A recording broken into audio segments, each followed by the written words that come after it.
Hi guys, welcome back to my channel. So today we'll be learning how to make this mini beautiful halter neck dress with an open back. So depending on how low or how high you want yours to be, in this tutorial I'll be explaining how you can achieve that. It's a quick and easy tutorial, very easy to make, and doesn't consume much fabric. So for mine I used about 2 yards of fabric. It depends on your size and the length you want yours to be. Mine was short, and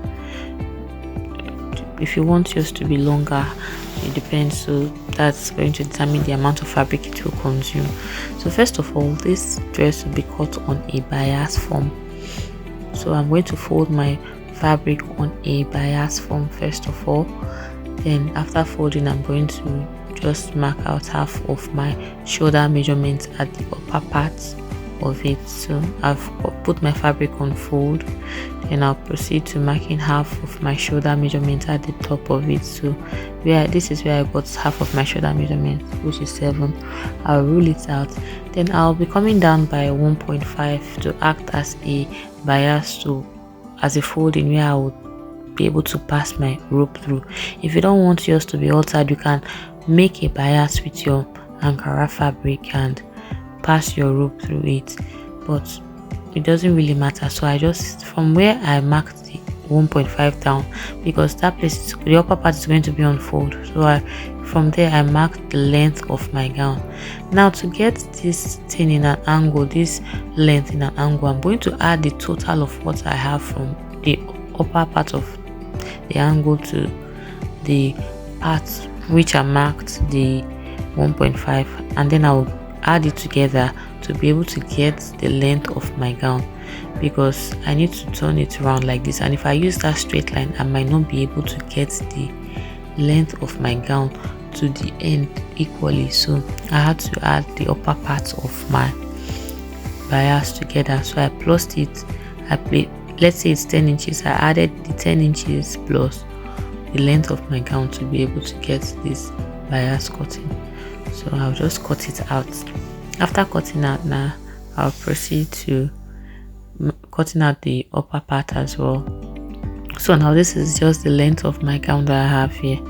I've cut out the length of my gown in total. Now for me to get the back of the gown, I'm going to proceed to fold the back as well on bias form. Exactly what I did to the front is what I'll be doing to the back.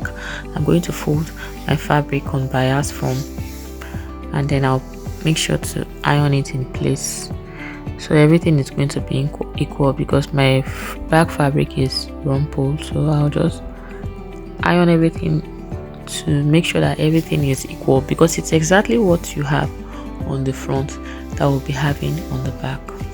So I'm just pressing my fabric together.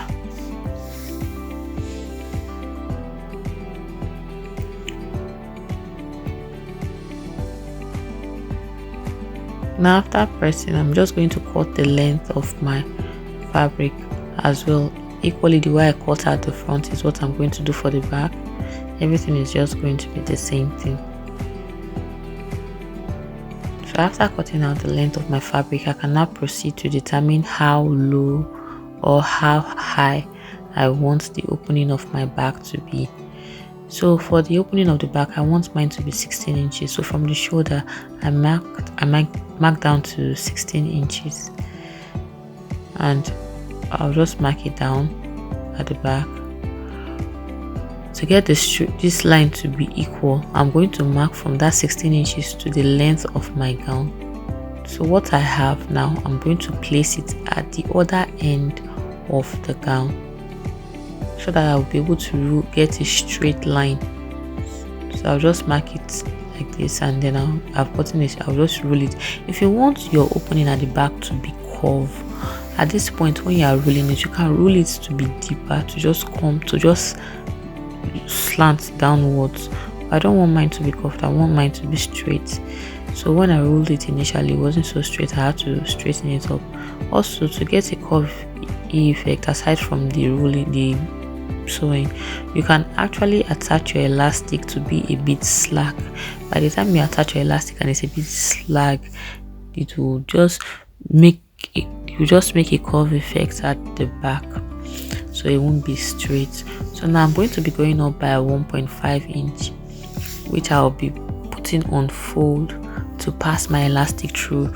Like I said, if you can also use an Ankara, this same Ankara fabric now, to make a bias which will pass your elastic through if you don't want to alter any of your measurements or anything. But like this, you will also get the same thing, so however you want it. So at that middle back, if you want yours to be lower, you can slant it or you use the elastic method. Now I'm done cutting out my back. Now what I'll be doing when I go to the sewing machine is to put it on fold like this and just sew it down. By the time I'm done sewing it down, it is this part that I'll be passing my elastic through. I'll just go to the sewing machine and sew it down.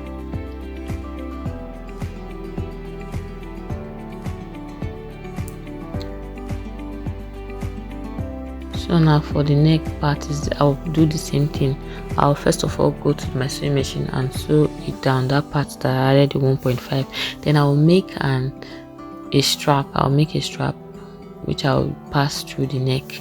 So I've already gone to the sewing machine and I've done that. So I've attached the side. After sewing it down, I attached it from the side to the part where I'll be passing the elastic through the back, but I left the space for that because first of all I will need to pass the elastic through it, then sew it down. After sewing it down, now the side of my dress, I'm just going to put it on fold this way before sewing down the part where I have the elastic. So by the time I'm doing it, you understand what I mean. So now for the neck part, I've already gone to make the strap that will pass through the neck. So now I'm using 13 inches for my elastic, but I ended up reducing it because it was a bit too slack. So I think I used about 10 inch after sewing and dragging. So I first of all going to pass my elastic through I use the safety pin to pass my elastic through the opening that I left at the back.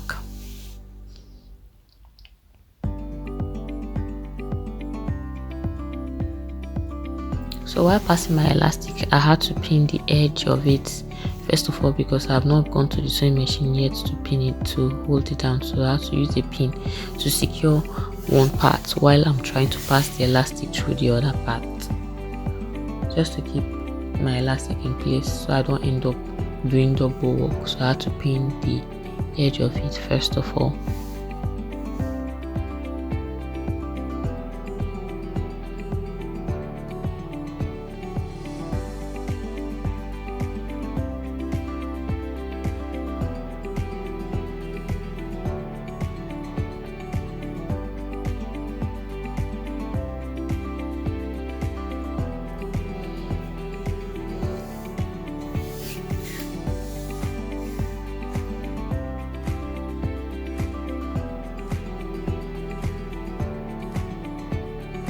So after passing my elastic, I'm just going to make sure that all the gathers are well distributed. Then I'll pin it down and cut off the excess that I have.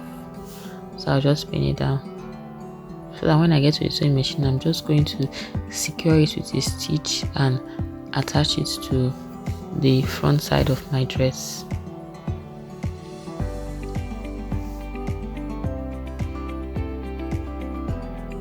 So now I'm going to put that part of my shirt on fold, the front part, you know, the rough edge is going to be on fold like this.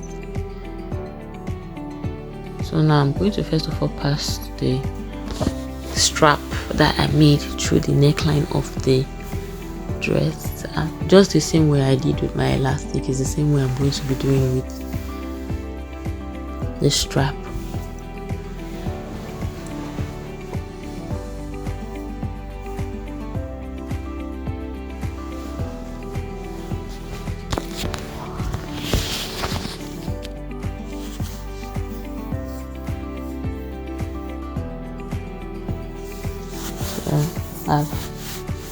I'm already done with the strap of the neckline, so I'll just adjust it however you want it to be.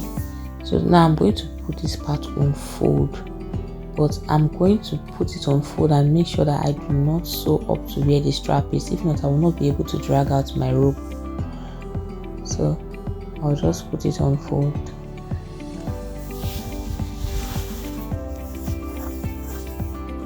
So now I'm done with it. I've already folded it in, and you can see I didn't sew it up to where I have my strap. If not, you won't be able to drag out your rope whenever you want to adjust. So now this is the back.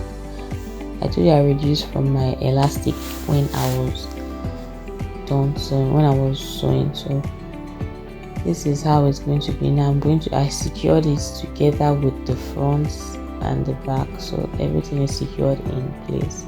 So that is all for this tutorial. This was the outcome of the dress.